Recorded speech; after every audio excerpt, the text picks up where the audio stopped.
हरियाणा प्रदेश में पिछले 1 वर्ष से जब से भाजपा की सरकार बनी है,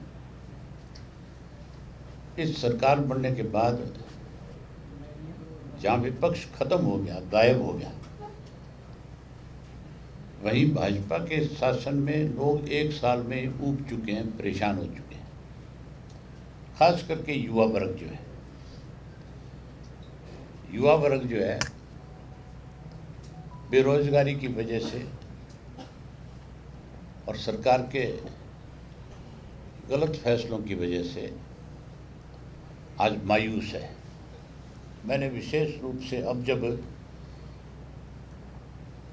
इस सम्मान दिवस के लिए मैं पूरे प्रदेश में निमंत्रण देने गया, अपने साथियों की जिम्मेवारी लगाने गया, तो मैंने बहुत नज़दीक से ये चीज़ देखी, महसूस किया।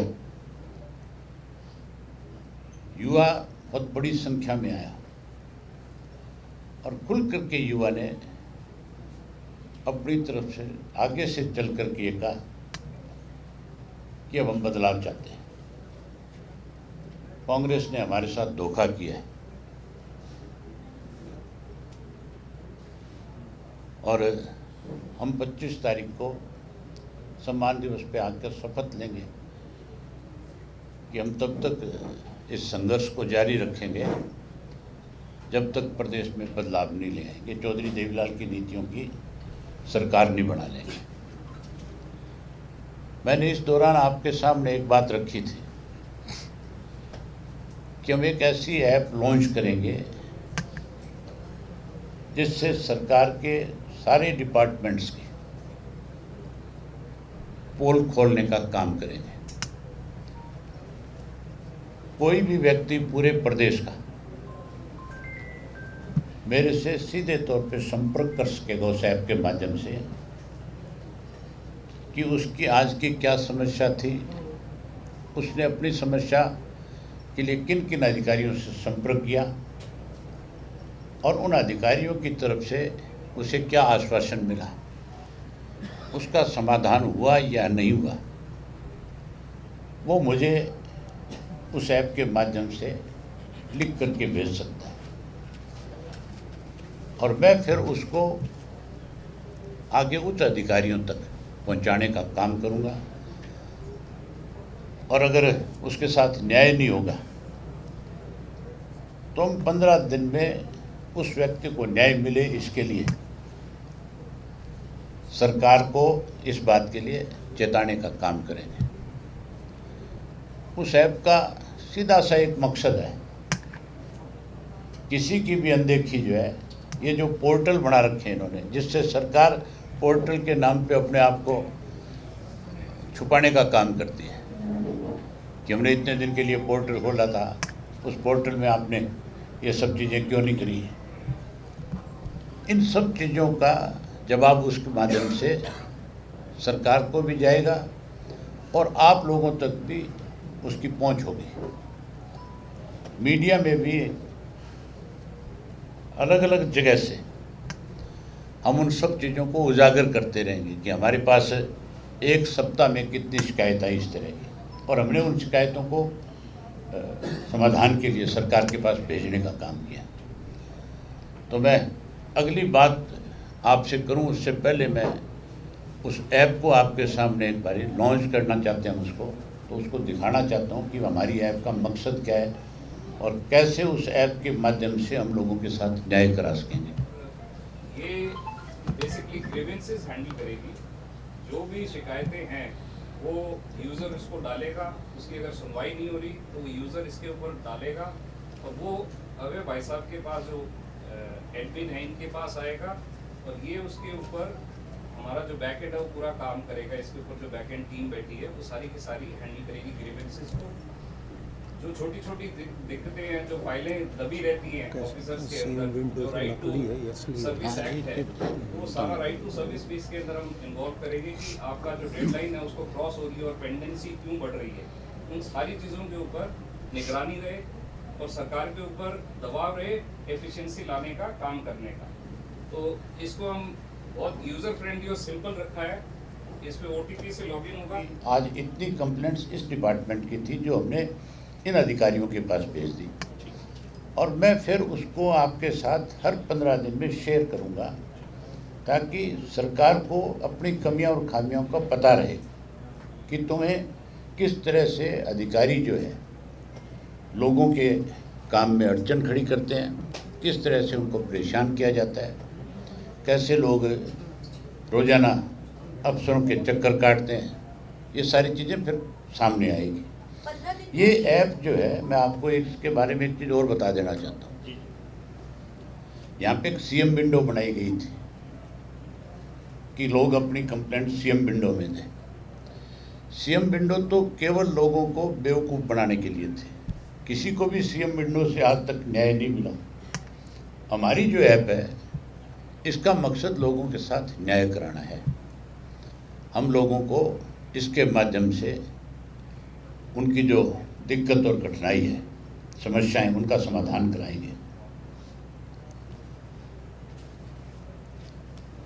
25 तारीख को तो आपको निमंत्रण है ही। मैं अब जब सब जगह जा कर के आया हूँ, तो जहाँ लोगों में सरकार के प्रति गुस्सा है, वही 2 चीज़ों ने लोगों ने मेरे सामने रखी। मैं वो दोनों बात आपसे शेयर करना चाहूँगा। एक तो लोगों ने मुझे खुल करके ये बताया कि हम 2019 में भाजपा को सत्ता से बाहर कर रहे थे, भाजपा को 40 पे ला करके समेट दिया था, 50 सीट हमने अपोजिशन को दे दी थी, विपक्ष इकट्ठा नहीं हुआ और 10 ऐसे लोग जीत करके आए जो नाम तो चौधरी देवीलाल का लेते थे कि हम उनकी नीतियों को आगे बढ़ाएंगे, जो भाजपा के उस नारे को काट करते थे, जो भाजपा ने कहा था 75 पार, उन्होंने कहा कि हम इनको जमुना पार करेंगे। और जब समय आया इलेक्शन के रिजल्ट के बाद, तो विपक्ष ने इकट्ठा होने का प्रयास करना चाहिए था। वहाँ वो 10 लोग जो है, लोगों ने जिन पे ये विश्वास करके कि बीजेपी को सत्ता से बाहर करेंगे, वोट दिया, उन 10 ने हरियाणा प्रदेश के मतदाताओं के साथ तो धोखा किया ही किया। बीजेपी के साथ सत्ता में आकर के 5 वर्ष लूट मचाई। ये आम लोगों की बात है। और आम आदमी ये कहता है कि इतने बड़े बड़े घोटाले किए गए, जिसकी वजह से उन्होंने हजारों करोड़ रुपए प्रदेश का डकार के खा गए। और लोगों ने ये भी मुझे बताया कि ये जो 5 साल में लूट मची, हमने ये फैसला कर लिया था कि अगली बार जहाँ भाजपा को सत्ता से बाहर करेंगे, वहीं लुटेरों को जरूर सबक सिखाएंगे। और उनको आपके सामने है, उनको सबक दिया। झूठ और लूट की राजनीति खत्म कर दी हरियाणा से, हरियाणा के मतदाताओं ने। जो बात करते थे कि हम 45 सीट लेकर के अपना राज बनाएंगे, वो माइनस में आ गए। वोट की संख्या में भी माइनस में आ गए। एमएलए एमपी में तो बहुत पीछे चले गए। उनमें किसी एक भी शख्स की जमानत नहीं बची। जितने भी चुनाव लड़ रहे थे, सबकी जमानतें जब्त होगी। वहीं लोग ये कह रहे थे, खास करके युवा पीढ़ी जो है, कि अब की बार फिर हमारे साथ धोखा किया। और अब की बार धोखा किसी और ने नहीं, हमने जिस पे ज़्यादा बड़ा विश्वास किया, भूपेंद्र सिंह हुड्डा ने और हुड्डा के छोरे ने किया। किस तरीके से भाजपा की मदद हुई, ये बात मुझे लोगों ने बताई कि जो 30 सिटिंग एमएलए थे कांग्रेस के, सर्वे की रिपोर्ट में उन 30 में से 16 चुनाव हार रहे थे। और ईडी की रेड कराई गई बीजेपी की तरफ से हुड्डा पे प्रेशर बनाने के लिए। और उसमें एक रामप्रस्ता नाम की आपके बिल्डर्स है यहाँ पे, जो हुड्डा के राज में ही खड़ा हुआ था। उससे पहले रामप्रस्ता नाम का बिल्डर हरियाणा में नहीं था। हुड्डा की जब सरकार बनी तो एक नया बिल्डर पैदा हुआ, रामप्रस्ता। और उस रामप्रस्ता के साथ हुड्डा के पारिवारिक रिलेशन थे। जब उसके घर पे ईडी ने रेड मारी, उसके यहाँ जो दस्तावेज मिले, उनमें हुड्डा के परिवार के सदस्यों को कहीं पार्टनर दिखाया गया। और उसी आधार के ऊपर भूपेंद्र सिंह हुड्डा को भी ईडी ने पर्चा दर्ज कर लिया, एफआईआर लॉन्च कर ली। और अरेस्ट नहीं किया। कमाल की बात थी, अरेस्ट करने की बजाय भूपेंद्र सिंह हुड्डा को जो है ये कहा गया, इशारा किया गया कि आप बीजेपी के नेताओं से संपर्क करो। मेरे पास सबूत है, जरूरत पड़ेगी तो वो भी दिखाऊंगा कि कब संपर्क हुआ, किस टाइम किस से जाकर के संपर्क किया। उन्होंने इसको हिदायत दी कि 30 के 30 सिटिंग एमएलए को टिकट दिलवाओ, अगर नहीं दिलवाई तो फिर ईडी के माध्यम से आपको जेल की सलाखों के पीछे जाना पड़ेगा। और हुड्डा साहब ने वही काम किया, राहुल गांधी से जाकर के कहा कि अगर हमने 30 सिटिंग को टिकट नहीं दिया तो भगदड़ मच जाएगी कांग्रेस में, एक ऐसा मैसेज चला जाएगा कि सरकार बन रही थी उससे पहले ही भगदड़ होगी। तो लोगों का कहीं ना कहीं हमारे प्रति जो आज उत्साह है वो कहीं कमज़ोर ना पड़ जाए, हमारी बनी बनाई सरकार कहीं ख़राब ना हो जाए, इसलिए उसने ये बात कह करके वो 30 कैंडिडेट डिक्लेयर करा दिए। और रिजल्ट आया तो 30 में से 16 हारे, 16 बीजेपी के जीते हैं वहाँ पे, ये आप चेक कर सकते हो। उसके इलायदा भी कैसे और हुड्डा ने भाजपा की मदद करी, ये बहुत गहरी बात थी। 9 और कैंडिडेट ऐसे हुड्डा ने अपनी पार्टी के हरवाए हैं जहां कांग्रेस जीत सकती थी। हम खुद इस बात को स्वीकार करते हैं कि चुनाव के वक्त में ऐसा शोर था, लोग जहां कह रहे थे बीजेपी को सत्ता से बाहर करेंगे, वहीं कह रहे थे कांग्रेस की सरकार बनाएंगे। हम उनको कहते थे कि ये कांग्रेस ही भाजपा के साथ मिले हुए हैं, वो हमारी बात पे यकीन नहीं करते थे। आज जो बात हम कहते थे वो सही साबित होगी। आज बच्चे की ज़बान पे ये आ गया कि बच्चे की ज़बान पे भी आ गया, छोड़ दो आप इसको, बच्चे की ज़बान पे आज ये बात है कि किस तरह से कांग्रेस है बीजेपी की मदद की। मैं आपको उदाहरण के तौर पे 5-7 नाम बता देता हूँ। जो जीतने वाले कैंडिडेट थे उनकी टिकटें काट करके उनकी जगह डम्मी उतार दिए गए और वो फिर भाजपा के खाते में चली गई। अब बवानी खेड़ा की सीट देखो, वहाँ सबसे मजबूत दावेदार रामकिशन फौजी था, उसका टिकट काटा गया और वहाँ एक ऐसे आदमी को टिकट दे दिया गया जो कभी उस कॉन्स्टिट्यूंसी में गया ही नहीं। इसी तरह शारदा राठौड़ जीतने वाली कैंडिडेट थी, उसकी टिकट काटी और उसकी जगह भी ऐसा कैंडिडेट दिया जिसे कोई जानता भी नहीं था। फिर अम्बाड़ा में ले लो आप, कैंट के अंदर हर कोई कह रहा था कि ये चित्रा जो लड़की है ये बहुत मार्जिन के साथ जीतेगी अब की बार। उसका टिकट काट करके एक परी नाम का आदमी, मैंने तो पहली बार सुना है आदमी का नाम भी परी, उसको टिकट दे दिया। विजेंद्र बहुत बड़ा उदाहरण है आपके सामने, उचाना से, उसके सामने 3 कांग्रेस के जो हुड्डा साहब के चत्ते लोग थे उनको कैंडिडेट बना दिया इंडिपेंडेंट, उसको हराने के लिए, और वो तीनों 60,000 वोट लेके वो विजेंद्र चुनाव में हार गया। विजेंद्र को इसलिए हराया इसने हुड्डा ने कि अगर विजेंद्र नहीं हारा तो कल को राहुल गांधी, क्योंकि उसके राहुल के बड़े करीब था ये विजेंद्र, उसके साथ पढ़ा हुआ था, एक आधी क्लास आगे पीछे था, तो कल को तेरी जगह इसको प्रोजेक्ट ना कर दे, इसलिए उसको हराने के लिए एडी चोटी का जोर लगा दिया। उसके बाद सोनीपत की राई की जो सीट है, उस राई की सीट पे जो जीत करके आई हैं उनके तो ऑडियो वीडियो सब रिकॉर्डेड हैं। वो तो खुल के ये बात कहती थी, हुड्डा का छोरा मेरे खिलाफ वोट नहीं मांग सकता आगे। जिस दिन हल्के में बढ़ गया उसी दिन ही इनकी रोटी बंद कर दूंगी। तो इसका मतलब कितना खुल करके भाजपा के नेता कितने कॉन्फिडेंस के साथ कह रहे थे भी हमें कोई रोक नहीं सकता सरकार बनाने से। और उसके बाद तो मुख्यमंत्री ने भी ये बात मानी है, इसने सैनी ने, कि हाँ मेरी मदद करी है। ये मानी है कि नहीं मानी है, ये भी बात उसने स्वीकार करी है। तो इस तरह से हुड्डा ने मदद करी है, इस तरह से ये तीसरी बार की सरकार बनी है। अगर ये कहते हैं कि भी हमने नहीं करी तो फिर वो मेरे सामने आप लोगों के रूबरू आए, ऑडियंस के बीच में आए, या तो मैं साबित करूंगा कि किस तरह से तैने कांग्रेस की मदद, बीजेपी की मदद करके तीसरी बार सरकार बनाई। उदाहरण और बता देता हूँ आपको। राहुल गांधी की मेंबरशिप ख़त्म हो गई थी और 1 हफ्ते में उनसे कोठी खाली करा ली गई थी। होगी 30 कोठी खाली एक हफ्ते में। हुड्डा साहब को 1 वर्ष हो गया विपक्ष के नेता के पद से हटे हुए, आज तक वही कोठी है, सरकार खाली नहीं करवा रही। इसका मतलब सरकार मेहरबान है उनके ऊपर, कहीं ना कहीं उनके किए हुए एहसान उतार रहे हैं, कहीं कहीं एहसान उतारे जा रहे हैं।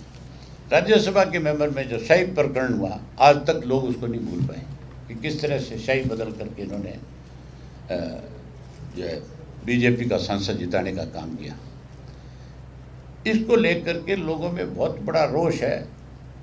अब तो बहुत सारे कांग्रेस के लोग केवल रोहतक जिले से नहीं, पूरे प्रदेश से कांग्रेस के लोगों ने INLD को ज्वाइन किया है।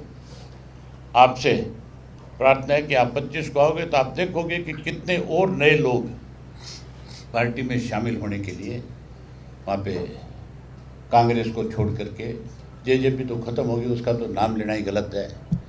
और भी बहुत सारे ऐसे शख्सियत आपको देखने को मिलेगी जो आपको ये एहसास कराएगी कि भी आने वाला समय इंडियन नेशनल लोकदल पार्टी का है। हमने जो कोई टेलीफोन आया, कर्ण के फ़ोन पे फ़ोन आया था, हमने उसी रात कर्ण ने और मेरे पीए ने जाकर के कंप्लेंट दे दी थी। अब तक मुझे उसके बारे में कुछ नहीं बताया गया कि इसमें क्या प्रोग्रेस है या ये किसकी थ्रेट आपको आई है। मैंने रिमाइंडर भेजा है हरियाणा सरकार को भी और चंडीगढ़ पुलिस को भी। अब उसका क्या जवाब आता है मैं देखूंगा। अगर ये लोग इसको कहीं ठंडे बस्ते में डालने की कोशिश करेंगे तो मैं ज़रूर लीगल इसकी जानकारी लेकर के आगे बढ़ूंगा। बात मेरी धमकी की नहीं है, बात प्रदेश को बचाने की है। मुझे तो इन्होंने ये कहा था उस वक़्त कि हम आपकी सिक्योरिटी बढ़ा देते हैं। मैंने कहा मेरी सिक्योरिटी बढ़ाने से कोई समाधान नहीं है। जब तक ऐसे लोगों को जो सरकार का संरक्षण है, संरक्षण देने वाले को और ऐसे लोगों को सख्ती के साथ पेश नहीं आओगे, इनको अरेस्ट नहीं करोगे, इनके खिलाफ कार्रवाई नहीं करोगे, तो फिर कुछ नहीं होने वाला है। आज जंगल का राज है पूरे प्रदेश में। आज कानून व्यवस्था नाम की चीज़ नहीं है। आपने देखा नहीं कानून व्यवस्था को लेकर के विधानसभा में किस तरह के ड्रामे हुए। हैरानी की बात थी कि विपक्ष, भूपेंद्र सिंह हुड्डा एंड पार्टी कहती है कि हम विपक्ष में हैं। एक छोटी सी बात बताऊंगा विधानसभा की। मैं गया तो नहीं, सेशन तो नहीं देखा, लेकिन मैंने कुछ चीज़ें देखी थी टीवी के ऊपर।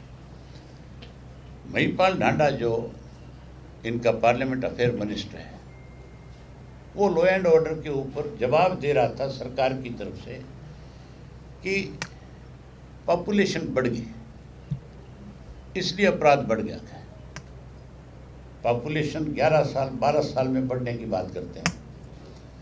अगर 11 साल में हरियाणा में पॉपुलेशन बढ़ी है, देश में बढ़ी है, ये ठीक है कि पॉपुलेशन बढ़ सकती है, तो वो उम्र कितनी होगी पॉपुलेशन बढ़ने वालों की? अगर 11 साल पहले कोई बच्चा पैदा हुआ है तो उसकी उम्र तो 11 वर्ष है। तो क्या 11 साल का बच्चा भी हरियाणा में अपराधी बन गया? मतलब किस तरह का आंसर आता है अपराध के ऊपर उनका। इससे ज़्यादा बड़ी शर्म की बात हो सकती है कि वो हमारे 11 वर्ष के बच्चों को भी अपराधी की श्रेणी में शामिल कर रहे हैं। और किस तरह से मतलब उन्होंने पीछे के उदाहरण दिए, फलाने के राज में इतना अपराध था, फलाने में इतना था। भी वो अपराध था तो वो अपराधी पकड़े गए, अगर नहीं पकड़े गए उनकी वजह से अपराध बढ़ा तो तुम उनके खिलाफ भी कार्रवाई कर लो, कोई तुम्हें रोकता है। लेकिन जो तुमने हालात पैदा कर दिए प्रदेश के अंदर, अब तो इस प्रदेश में कोई सुरक्षित नहीं है।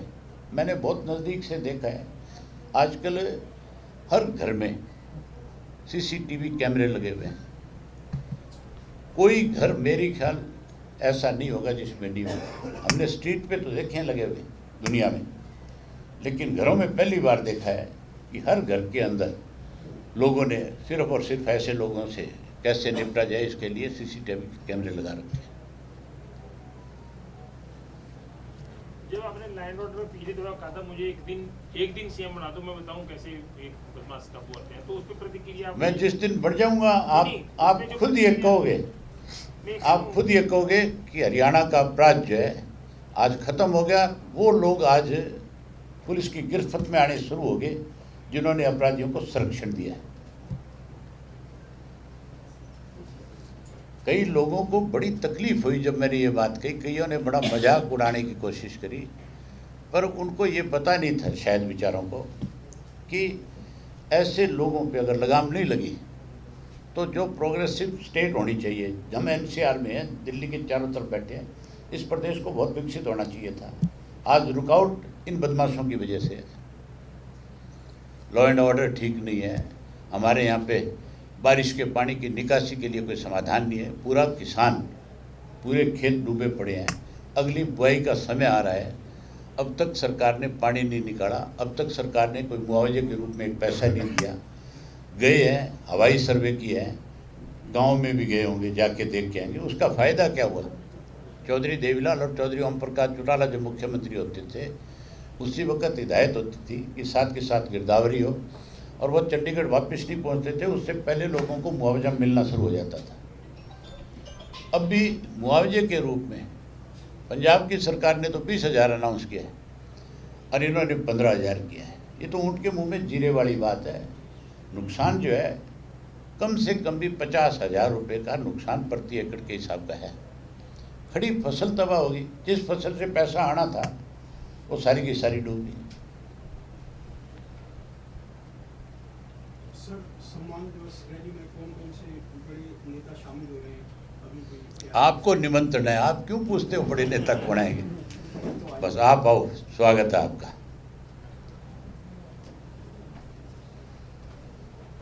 हरियाणा का हर व्यक्ति मेरे लिए आदरणीय है, मेरे लिए मेरे से बड़ा नेता है, मेरे पार्टी का वर्कर मेरे से पहले जो है सम्मानित है। सर, रैली में अनुमानित तौर पर कितने लोगों के लिए अरेंजमेंट किए गए? हमने 2.5 लाख लोगों के बैठने की व्यवस्था करी है। जो ग्राउंड है वो बहुत बड़ा है, 2.5 लाख लोगों के बैठने की व्यवस्था है, जो आराम से बैठ करके रैली स्थल में रैली को सुन सकते हैं, देख सकते हैं। ज़रूरत पड़ेगी तो हमने 20-30 हज़ार लोगों का इंतजाम और साथ में करके रखा है, जो साथ के साथ खड़ा किया जा सकता है। चौटाला साहब, धनखड़ साहब को लेकर अलग-अलग बातें आ रही हैं, आप उनसे मिले, आपसे कोई बात हुई है? मैं उनसे मिल के आया था, उनके स्वास्थ्य की जानकारी लेकर के आया था, उनसे पारिवारिक सारी बातें करके आया था, लेकिन मैंने राजनीतिक कोई चर्चा नहीं करी उनसे। नहीं, वो तो सिर्फ इतने कि जो स्वास्थ्य ठीक है उनका, आप देख के मैं जब मिल के आया तब तो बिल्कुल स्वस्थ थे, ठीक थे, फिट जिस थे। दिन इस्तीफा दिया उस दिन भी स्वास्थ्य ठीक था, हैं? जिस दिन इस्तीफा दिया उस दिन भी स्वास्थ्य ठीक था और आज भी ठीक है। वो बात नहीं हुई मेरी उनसे। मैंने ये पूछा ही नहीं कि किन कारणों से नहीं, रिजाइन। कारण नहीं, स्वास्थ्य की बात पूछ रहा हूं, उनको स्वास्थ्य अब स्वास्थ्य बिल्कुल फिट है, ठीक है एकदम से। सर, बीजेपी जीएसटी को लेके हर जगह प्रेस कॉन्फ्रेंस कर रही है और कह रही है कि हमने जीएसटी की जो दरें घटाई हैं उससे आम लोगों को लाभ होगा।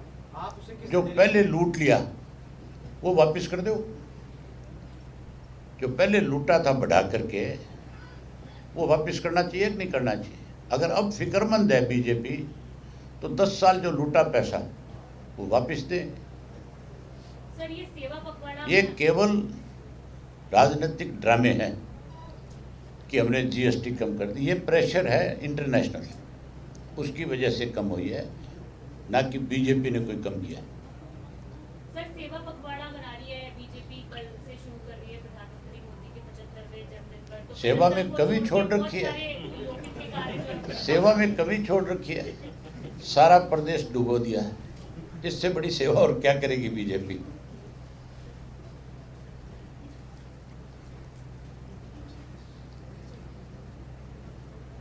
बहुत धन्यवाद आपका, भोजन तैयार है। एक चीज़ और रहेगी, मैं आपसे एक चीज़ शेयर और करना चाहता हूँ। एक पिछले दिनों पोस्टें निकली टीचर्स की, प्रोफेसर की, असिस्टेंट प्रोफेसर्स की, जिसमें मैथ के और मैथ के साथ साथ पॉलिटिकल साइंस के। ये असिस्टेंट प्रोफेसर लगने थे। आप देखो किस तरह से भेदभाव किया जाता है प्रदेश में। पब्लिक सर्विस कमीशन ने जो पोस्ट एडवर्टाइज करी है उसमें लिखा है हरियाणा और मेवात। मेवात के लिए अलग से और हरियाणा के लिए अलग से, मतलब कैसे हरियाणा को, मेवात को हरियाणा का एक हिस्सा ना मान करके मेवात के लोगों के साथ एक बड़ा भेदभाव किया गया। उसमें जो अगली बात है वो ये है कि जो जिन लोगों ने अप्लाई किया 2 जगह के लिए भी, 2 सीट्स के लिए भी मुझे कहीं भी एक जगह पर एडजस्ट कर दिया जाए, तो जो हरियाणा के लोग बताए गए उन्हें ज्वाइन करा दिया गया, और जो मेवात के लिए थे उनकी पोस्टिंग रोक दी गई। जब उन्होंने प्रयास किया ऊपर मिलने का, पब्लिक सर्विस कमीशन के चेयरमैन तक जाकर के वो मिले बच्चे जिन्होंने लगना था, तो उनको आगे से ये कहा गया कि इसके पीछे बड़ा पॉलिटिकल रीज़न है, इसलिए हम आपको ज्वाइन नहीं करा सकते। मतलब कितना बड़ा भेदभाव इस प्रदेश के अंदर है। हमारी जो जनरेशन है, जो पढ़े लिखे बच्चे हैं, जिनको जॉब मिलनी चाहिए, उनके साथ किया जाता है। मैं इसके लिए भी सरकार को लिखूंगा भी, और ज़रूरत पड़ी तो उन बच्चों के साथ खड़े होकर के उनको न्याय दिलवाएंगे। मतलब इनका सिलेक्शन मेवात कैडर में हो गया पर ज्वाइन नहीं करने दिए। इनका सिलेक्शन जो है वो भी रोक लिया गया सिलेक्शन भी नहीं किया ना, खाली रख दी वो सारी सीटें। हाँ, 2 बार, 1 बार नहीं, 2 बार हुआ ऐसा। दो कितनी? 2 नहीं, 2 नहीं, पोस्ट तो ज़्यादा है। नहीं, 2 रिजर्व, 2 कैटेगरी की 2 कैटेगरी थी, साइंस की और मैथ की।